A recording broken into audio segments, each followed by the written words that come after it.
আসসালামু আলাইকুম সবাইকে। আজকে বানানো দেখাচ্ছি চিকেন প্যাটিস। খুবই সহজ একটা রেসিপি, যেভাবে আমি বানাই আর কি। চিকেন কিমা সাথে একটু পেঁয়াজ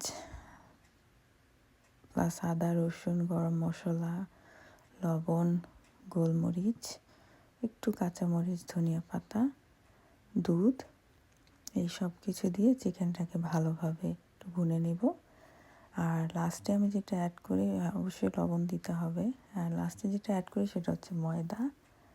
এটা একটা স্টিকি ভাব আনে আর কি, ওই চিকেন প্যাটিসের যে পুরটা বানাচ্ছি সেটার মধ্যে।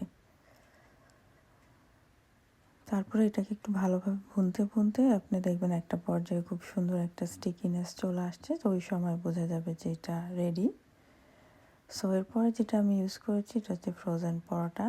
একটা ফ্রোজেন পরোটা কিছুক্ষণ একটু করলে এটা নরম হয়ে যাবে। তারপর এটাকে 4 ভাগে কেটে নিলাম, আমি যেরকম শেপে বানাই আর কি। কাটার পরে এইখান থেকে পুর নিয়ে আমি একটা স্লাইস যেগুলো কাটলাম সেটার মধ্যে পুরটা সুন্দরভাবে স্প্রেড করে দিব।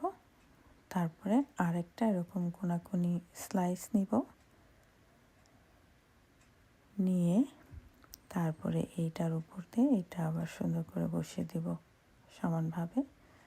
তারপরে আপনি একটা সাইডগুলোকে সুন্দরভাবে একটু লক করে দিবেন হাত দিয়ে।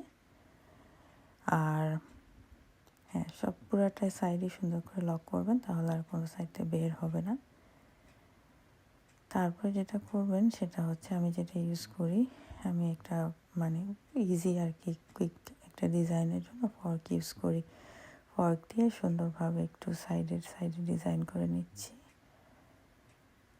তো এই তো, তারপরে আপনার চিকেন প্যাটিস রেডি। এরপরে আপনি এটাকে ওভেনে রেডি করতে পারেন। ওভেনে 20 মিনিট দিলে বেক করতে। তার আগে উপর দিয়ে একটু ডিম ব্রাশ করে নেবেন, তাহলে উপরের যে ক্রাস্টটা ওটা খুব সুন্দর হবে। ডিমটাকে ফেটিয়ে তারপরে সুন্দর করে উপরে ব্রাশ করে তারপর ওভেনে দিবেন। আমি এখানে এয়ার ফ্রায়ারে দিয়েছি এবং তারপরে 20 মিনিটসে এটাই হলো রেজাল্ট আর কি। Thank you.